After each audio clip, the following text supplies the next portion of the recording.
Welcome to the Whole Bowl Co podcast with myself, Daisy, and Ellie. We are longtime friends and business partners.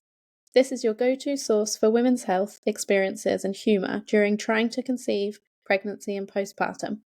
Join myself, a qualified nutritionist and mother of one, and Ellie, a mum of two boys, as we share our personal motherhood journeys and insights. Tune in for expert interviews on topics that matter to you, including many candid conversations about motherhood. Subscribe to our podcast and follow us on Instagram for updates. Let's navigate this beautiful journey together. The Whole Bowl Co acknowledges the traditional custodians of country throughout Australia and the connections to land, sea, and community. We pay our respect to their elders past and present and extend that respect to all Aboriginal and Torres Strait Islander peoples today. This week on the podcast, we have Julia Scott from Love Luck Wealth. I was so grateful to spend some time with Julia. Julia's a wealth coach. She's a certified expert in money mindset.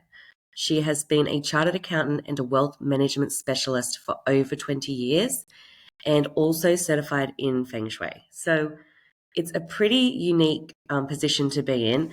Julia is passionate about helping women take control of their finances and find new ways to create wealth and bring money into their lives, and then help educate them on what to do with that money when they receive it.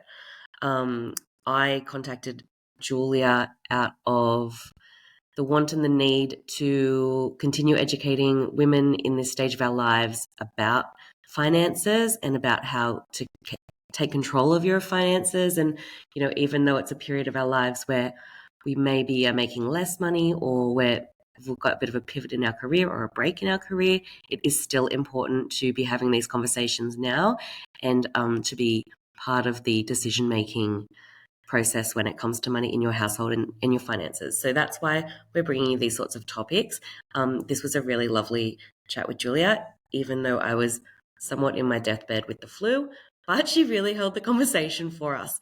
So I hope you enjoy this chat.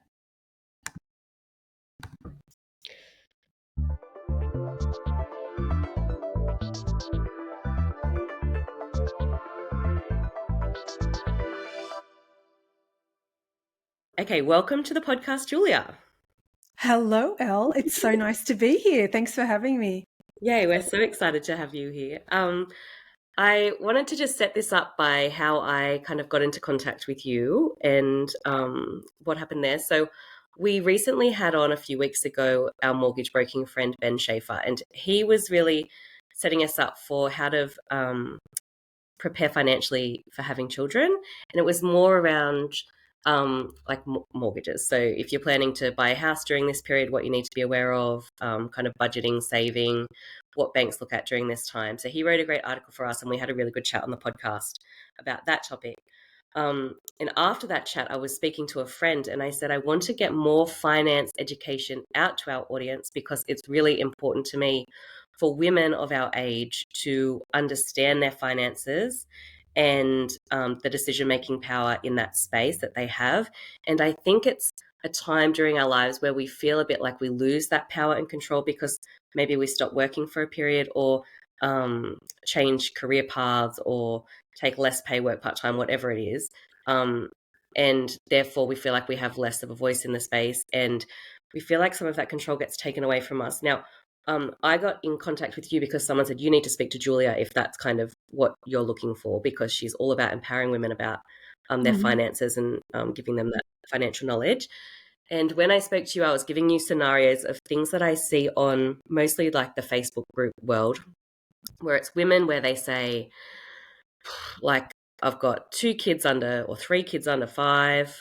I haven't worked in 5 or 6 years.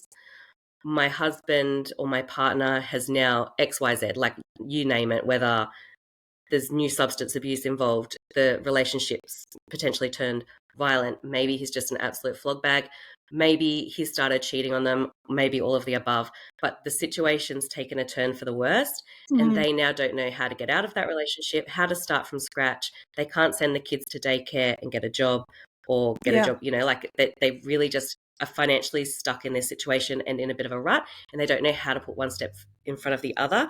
And give themselves the power to even be able to leave this relationship if they needed to. So that's kind of what I came to you at, like, Yeah. how can women be helped in this situation to put one step in front of the other, to give them Yeah. even the power to leave relationships that they should be staying Yeah. in.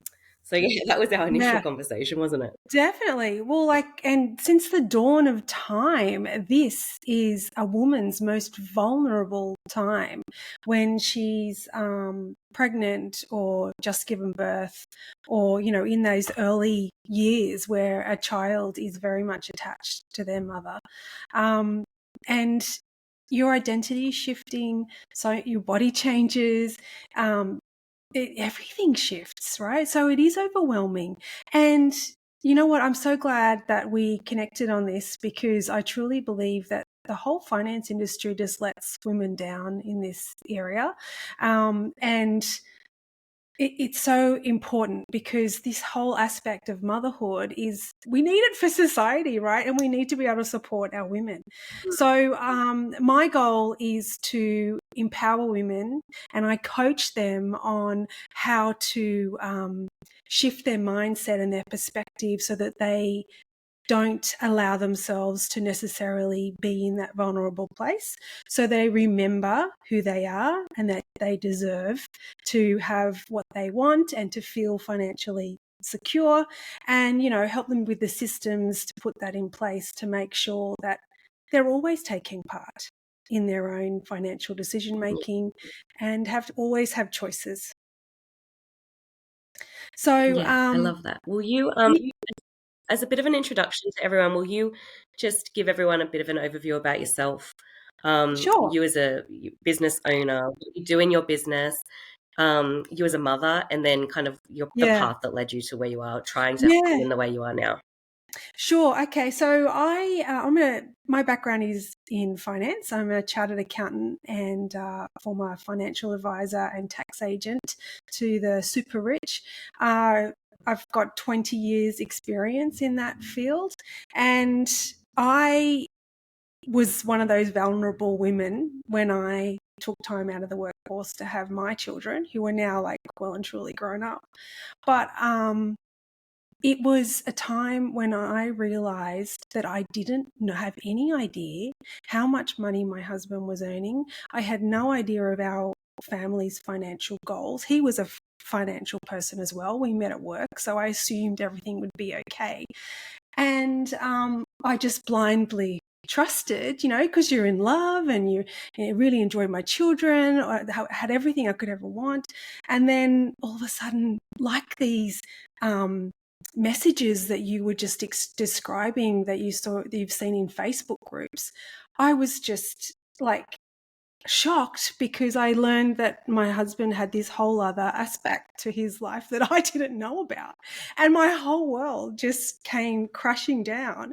And I had to leave, like, for my own self-worth and my dignity. And I didn't want my children to think that it was okay to, tolerate that kind of behavior.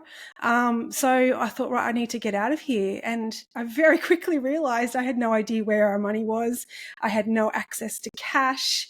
I had a business while I was at home with the children doing tax returns and whatnot, but that went through our family trust. So I wasn't even a director of that. There's no way I would let my clients do that. But it's different when you're your own, right? Because all these emotional kind of stories and patterns come into play, and it's not about what you know, especially when it comes to money. It's about what you believe is possible for you and what your patterning is. And my pattern was that my mother has always blindly trusted my father, and he is a very honourable man, and I just assumed the same thing. But and there's nothing wrong with, trust. We all need to trust somewhat. But my message to any woman is you need to take part in financial decision making. You don't necessarily have to be the breadwinner, because raising children is just as important, but it doesn't mean you can't take part in financial decisions. Just like you can't leave all the love up to one person in a relationship. It can't be that one-sided, that only one person ever organizes date night or says I love you. both people need to take part. And it's the same with financial decisions. So I really want to get that message across that it's okay to ask questions. If you're not sure of what's going on, speak up.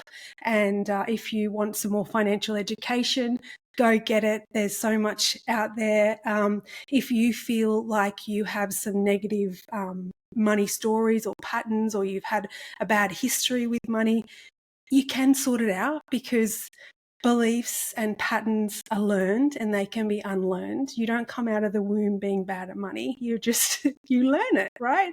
You learn it through your family. So I'm a financial coach for women, but I have a big focus on the love and the luck component of wealth creation. So it's not just about finance, because that didn't help me. I had all the qualifications in the world and it still got me.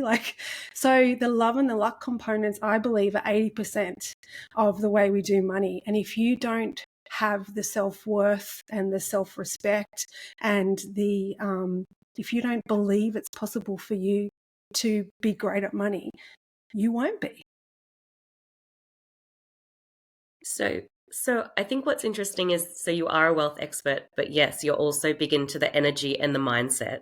Yes. So can you explain that a bit to us? Because Yeah, sure. it's a bit of a new world to me. Like, I understand the mindset and the energy stuff, but Yeah. I'm from the old school financial services industry, where it's just like your middle-aged white men who are never going to be talking about the positivity of bringing the mind, who would never allow So themselves I love to it. be And vulnerable. Yeah. no, No. I think it makes sense to combine the things. I would love to hear about that. Well, I mean, there's everything is energy, right? This is not woo-woo, it's science. Everything is energy. You look at this table I have in front of me under a strong enough microscope, it's moving. Everything's moving in there. It's all molecules, atoms, everything. We all interact with each other's molecules and atoms, and everything has, it's all electrical. Like, you look at the human body, we have the ECGs and the EEGs to, measure your heart and your brain electricity, because we are energy. And so when I needed to get out of my deep financial and emotional depression when I left my marriage, I was in a very dark place, and the finance stuff just didn't help, because clearly that's not all you need to know. I needed to lift my vibration. And that brought me to the concept of energy. And I literally was in a bookshop one day, and I got to that point where I was asking for, is this all there is? I need some help here. And literally this sunlight came in, just like a movie. Sunlight came in, and it was like this prism of light was on this book about feng shui. And I don't even remember which particular book it was, because that just was the start of my feng shui journey. And I ended up reading everything I could get my hands on very quickly, became certified in it. I applied these feng shui principles, which is the energy of how our surroundings are affecting our mindset, and they're mirroring back to us what's going on inside of our thought processes, and how if you can decide what you want, and you can align your surroundings with what you want, and it will, by osmosis, reflect back into your own thought processes and help lift that vibration, right? This is all quantum mechanics. It's your thoughts are creating your beliefs, because a belief is just a thought you just keep thinking over and over again, and your beliefs determine whether you're going to take action, like whether you're going to pick up that finance book to learn more about how to invest or how to set up your systems. And if you don't believe it's possible for you, you're not going to even pick up the book. So to me, your thoughts create your reality, because if you're not believing in yourself and your future and your potential, it's a self-fulfilling prophecy that you're not going to get where you want. You have to know what you want. So I integrated all this feng shui concept. I started on my children, and overnight I saw these massive changes in them. They weren't having nightmares, and they were like, my son set a goal to be captain of the rugby team. He'd never played rugby before. He was only like, 9 or something, but a lot of the boys had been playing rugby for years, and he's like, all of a sudden, I want to play rugby and I want to be the captain. And I was like, okay, let's write it down. Let's set an intention. Let's set up your room in this there's all different areas in your room you can dedicate to different types of energy and give it direction. And sure enough, by the end of the year, he was named at the school awards night. He was named captain of the rugby team for next year. And I was like, wow, even I was surprised, stuff like that. And then I was using it on myself, and I got back into the workforce. I manifested my dream job, working for some of the wealthiest families in the country, managing their money. I manifested, like, literally as I'm doing a space clearing, someone knocked at the door and said, can we take photos of your house or film an ad here and we'll pay you $3,000. Like, the old me would have just not even answered the door, because I would have been going, who the hell are you? Go away. But because I'd set my intention and I'd opened my mind, I was allowing in the opportunities that are always available to everybody, but most of us close ourselves off from it and we don't even notice it around us. So, lots of little things like this. And then there's the mindset component, the, mantras and mirror work and lifting your self-esteem and journaling and all of the things, right? So I thought I'll integrate all of this. I became certified in money mindset as well, the psychology of money and our patterning and why we do make decisions the way we do and how you can change those patterns to make those decisions better. And I thought, why not integrate all of it? So that's how I came up with the Love, Luck, Wealth, which is a bit of everything. Because women do money differently to men. Like, we don't have like that steady income stream our whole lives. We have very interrupted income streams. Our whole lives and identities change when we become a mother. We go through that form of adolescence, which is called matrescence, and that we literally physically and mentally change, and you cannot go back to the old version of you. That doesn't happen to men. And the whole finance industry is just marketing to what to do with your superannuation fund. But most women, especially mothers, they don't necessarily have a big superannuation fund. They need to catch up. There are lots of different priorities, and it's not necessarily easy for them to catch up through the traditional methods of just, investing a portion of your salary. You need to think differently. You need to think bigger. You need to stop trading time for money. You need to expand your horizons and think about ways to add value that don't need your time.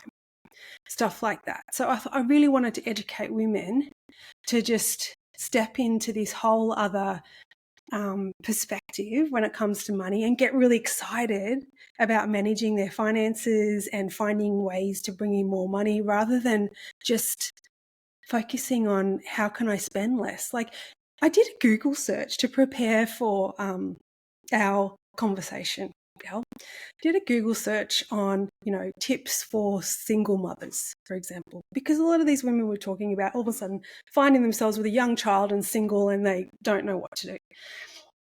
Every single article was talking about cutbacks, how you can be tighter with your spending and not spend as much. And that is horrible because that is not going to solve the situation. That is simply putting a Band-Aid on it. It's not going to help your self-esteem. It's not going to clear the worry.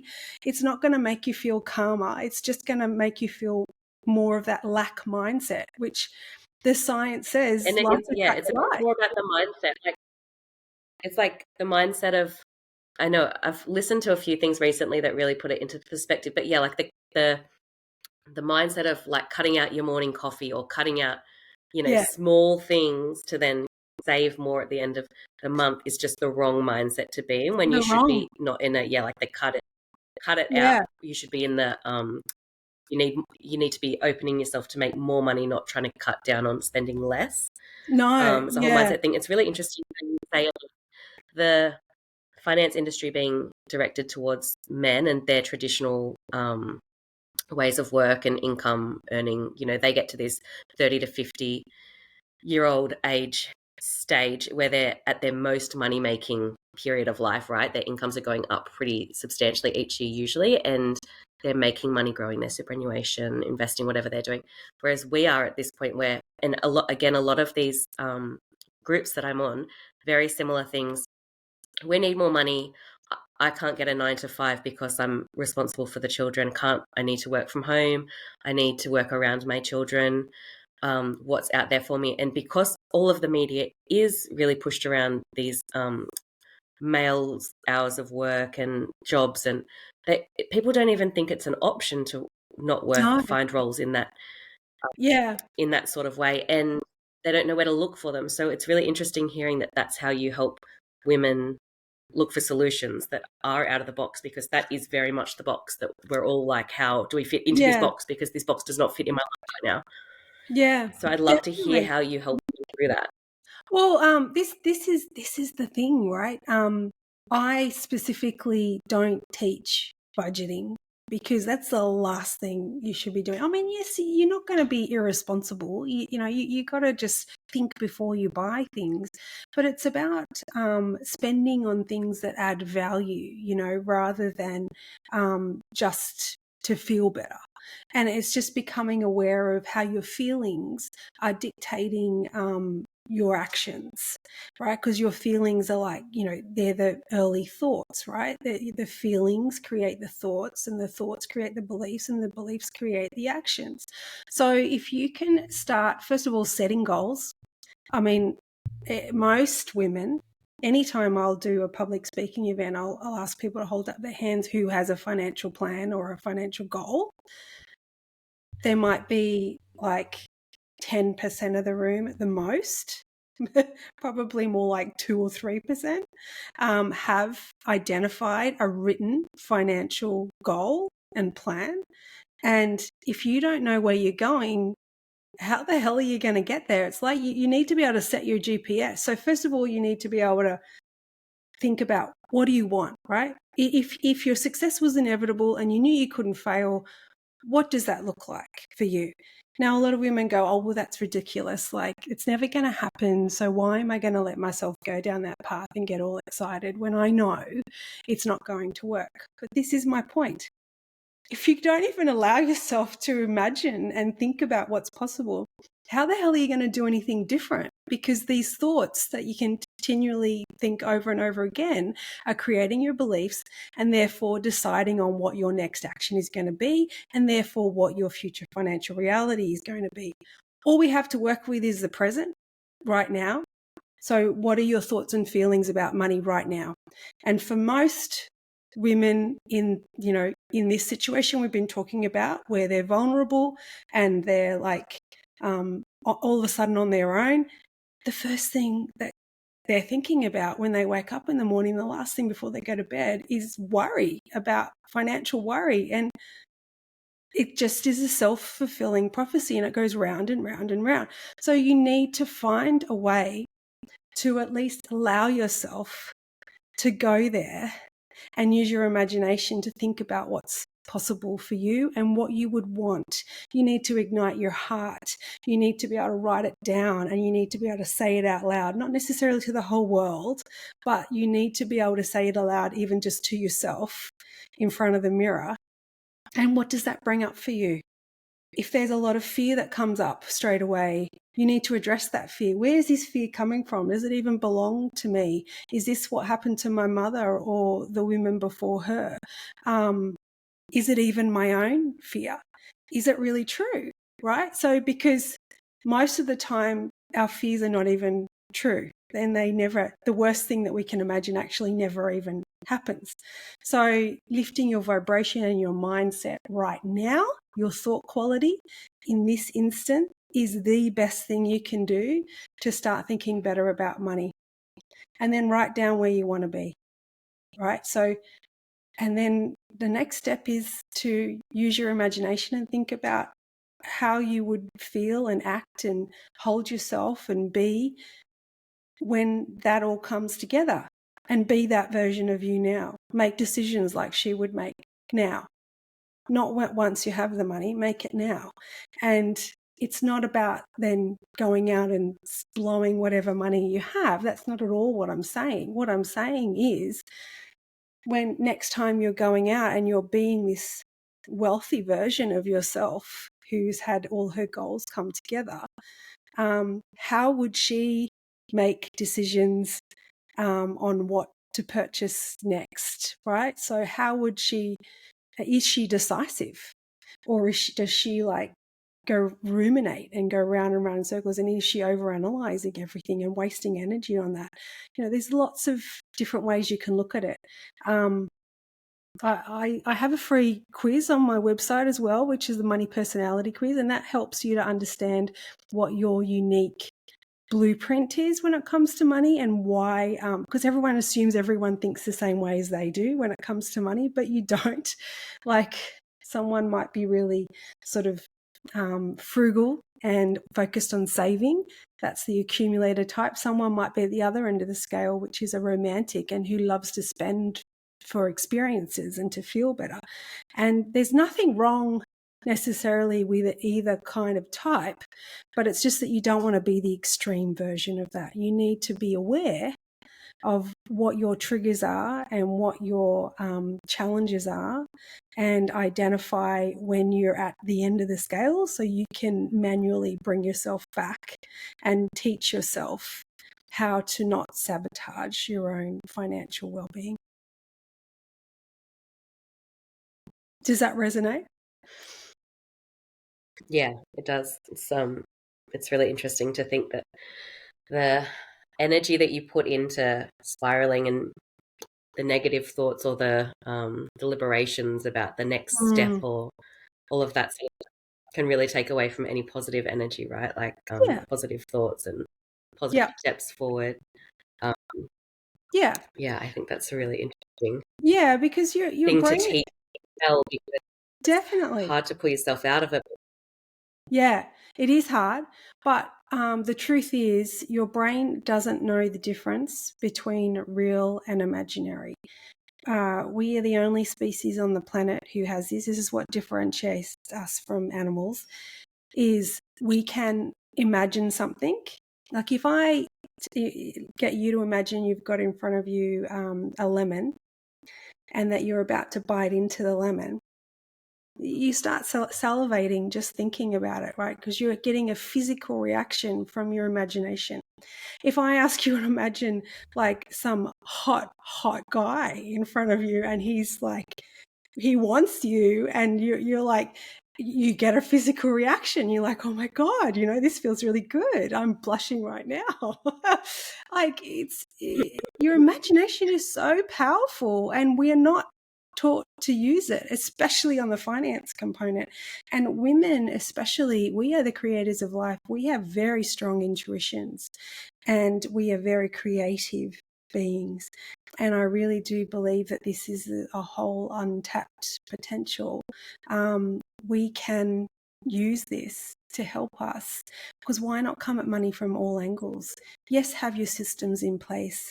Yes, have your goals written down and review them regularly. You're 42% more likely to reach your goals just by writing them down and reviewing them regularly. Yes, set up your home and your surroundings for feng shui flow, so that you don't have clutter everywhere, and you don't have things that are broken everywhere, because this is all a metaphor for what's going on in your life. So you can influence things this way. There's lots of little things you can do. And Sorry, that's a very interesting one, because when we've got the young children at home, the house is a shit fight, right? There's like toys in every room, there's washing to be folded in corners and buckets of dirty, I try and keep a pretty tidy house, and even just looking around the room I'm in, I'm like, whoa, this is a little bit overwhelming. So think that's an important one. That's probably not an easy fix, but No, yeah, probably an opportunity for most of yeah. us going in this Well, period is to, and I mean, it's hard to stay on top of it. yeah, it's accepting that this is a time of life as well. Just like a teenager's room is always going to be messy because that's what's going on in their head. It's a reflection. They're going through adolescence, they're transitioning. So their space is messy, just like their heads and their thoughts are messy.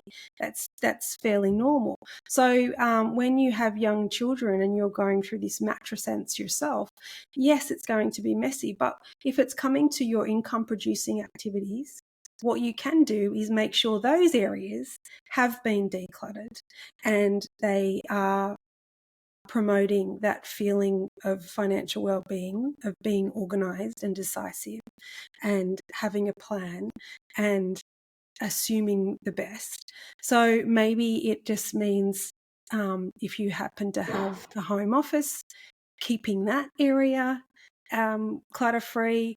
Maybe it's just your emails, keeping them clutter free, keeping your unread emails down to like a minimum of 10 as opposed to 10,000.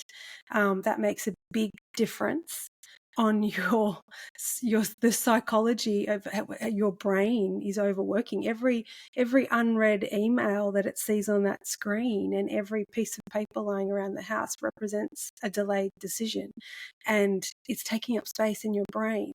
And when you're in stress, all of this adds to stress. When you're in stress, your IQ almost halves and you cannot make a good financial decision when you're in stress. So your number one job is to de-stress. Maybe if you have time, meditate, even if it's just in the shower. I meditate in the shower every day, and purposefully set your intention before you just about to drop off to sleep, that to remind yourself that everything's okay, that you're safe, that you have a roof over your head, you have your arms and legs, everything's okay, really, in the scheme of things. You're going to wake up tomorrow. And it's just calming your nervous system so that while you do sleep and your consciousness goes to sleep, then you can recalibrate and you can revitalize all that energy. And you gradually, every day, if you just have little systems and rituals, you get better and better and better. And it might not happen overnight, but it will happen. So keep at it. With the women that you look after, so you coach women one-to-one, and then you have, do you have group coaching on there as well? Yeah, I have groups as well. And I have on-demand products too, where people can, they're self-paced kind of courses. But it's all around this love, the luck and the wealth, right? So that not just the financial systems, because it's not just about how you do money. Actually, money is actually very easy. And you pick up any book on finance and personal finances especially, they all say the same thing, just in a different language, right? In a different tone. It's always the same. You just spend less than you earn and you put your money to work, and you have a plan. It's not rocket science.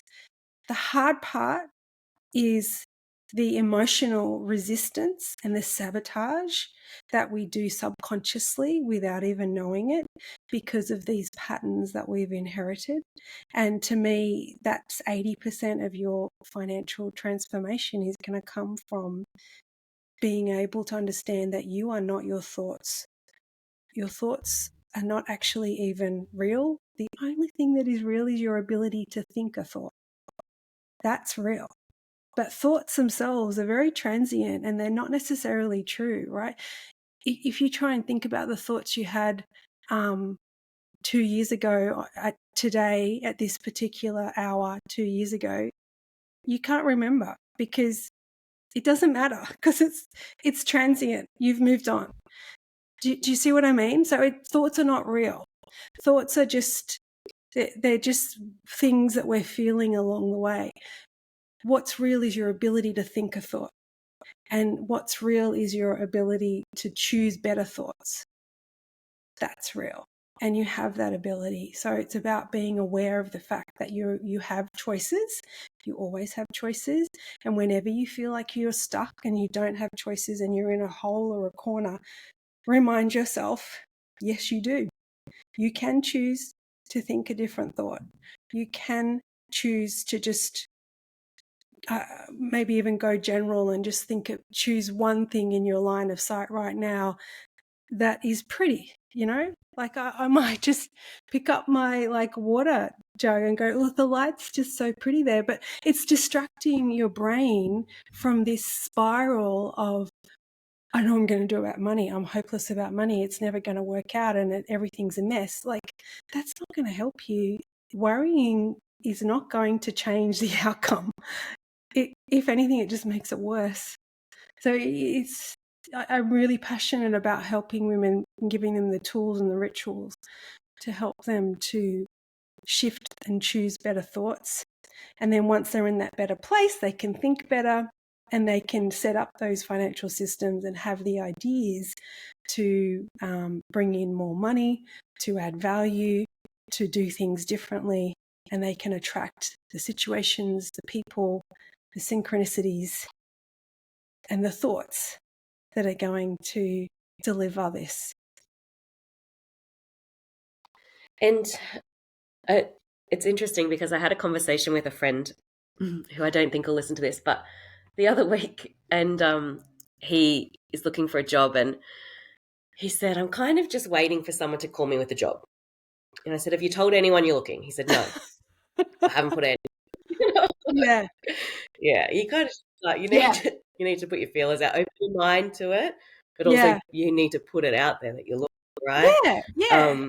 So my question was going to be, you've worked with a lot of women. How, apart from kind of changing their mindset and being open to it and having a couple of ideas as to how they might be able to bring in some money in a non-traditional way, have you seen any good, like, do you have a book in your course that's like 100 non-traditional ideas for mums to make money that aren't MLM scams? Like, do you have? Yeah. I don't know. Because that's the women that put online, they just get flogged by these schemers, digital traders. I don't even know what any of the things are, but they kind of get overrun, and then you see those sorts of companies or businesses preying on these vulnerable women, just looking to make like an extra little side hustle somehow. Is it a matter of just being open, or have some resources available to help get the? Yeah, and anything to do with this metaphysical manifestation, quantum physics side of making money. There's two different things that are required. One, you need to know what you want, and you need to be able to articulate that, and you need to be very familiar with how it feels when it's come, what it is, what kind of person you need to be to have that, and feel into it, right? Because we're electrical beings, right? And where your feelings and thoughts act like a magnet, and they'll attract back to you confirmation of that. So if you're constantly thinking negative thoughts and you're constantly thinking about lack, reality is going to mirror back to you more and more lack. Even if you're saying, I don't want lack, I don't want lack. It's whatever you're focusing on, you get more of, as opposed to what you're asking for. Whatever you're being, you get more of. The wanting is something that you don't want to be wanting, you want to have it. So that's the first thing. Know what it feels like to have it and really, truly be able to go there emotionally. And then the second step is to let it in, right? So have a container to receive it. Is that going to be a business? Is it going to be a portfolio? You might need a brokerage account, all of those things to start, your share journey. Is it about putting a resume together and sending it out there, or getting an agent and sending that out there to find the right job? Is it about if you've got your own business, do you have a way for people to pay you. Like, you'd be surprised how many people have businesses, especially service-based businesses, and no one can book with them online. They'd have to call them first or fill out a form. No one wants to do that. Make it easy. Like, make it easy for the universe to deliver this stuff to you. So find out where you are subconsciously blocking and resisting receiving that. I always like to go back to love and relationships. If you want a new relationship with somebody, first of all, you have to know what you want, right? You've probably got a list of the things you want in your partner, the kind of qualities that you want. But the next step is, how are you going to allow it in? Now, what does he or she want? Right? So you got to look at it from the other way, right?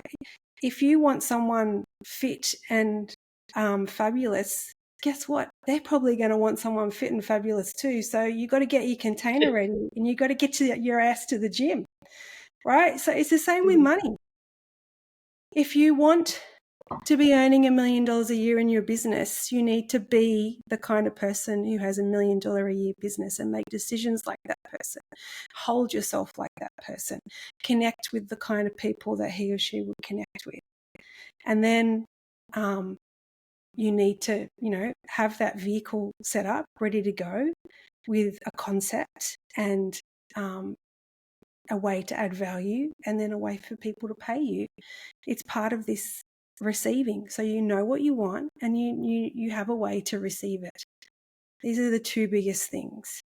And then the wealth component is, once the money starts flowing, what to do with it, and having a system so that you're not going to subconsciously sabotage yourself, because we tend to spend everything we earn. It's just the way we're wired. You want to just eat everything on your plate.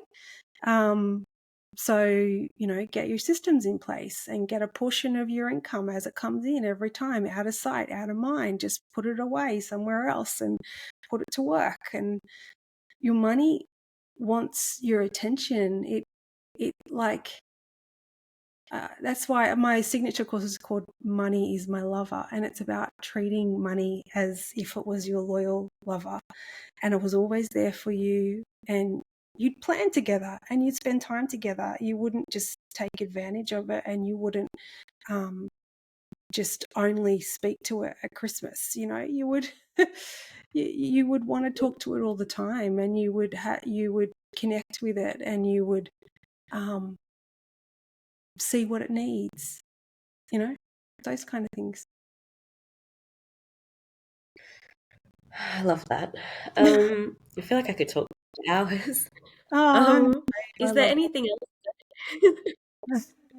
Is there anything else that you think would be important to share with the listeners on this topic, or anything that comes up regularly that you might want to share? Yeah. Well, if you want to start just activating this desire for a different financial outcome, I have plenty of free stuff on my website. I have 20 Days of Wealth. It's like an email series you can sign up for. It's totally free. And every morning you'll get an email reminding you of how abundant you already are, and just reminding you of the ways for you to allow that money in. There's my money personality quiz to learn about your money personality and why it's different to maybe your partner's, and why maybe you clash on money, and how to speak their language. That always helps. And then, of course, if you really want to make change and you're ready and you've had enough of doing things the way you've always done it, you're going to need to do something different. So take a course with me or book a session, and let's clear these money blocks and get your systems in place so that you can bring in more money, more wealth, and financial relaxation. Mm-hmm. I'll link the website in the notes so that everyone can find you, and your Instagram as well. Thank you. But it's been so lovely to chat to you today, and I really appreciate your time coming on talking to us all about this, because it is really important to me, and I know it's really important to you as well. So hopefully Definitely. we've added some value. Yeah, I really hope so. I really hope we've woken some women up to their fabulousness and possibilities when it comes to money. Yay. All right. Thank you so much for joining us.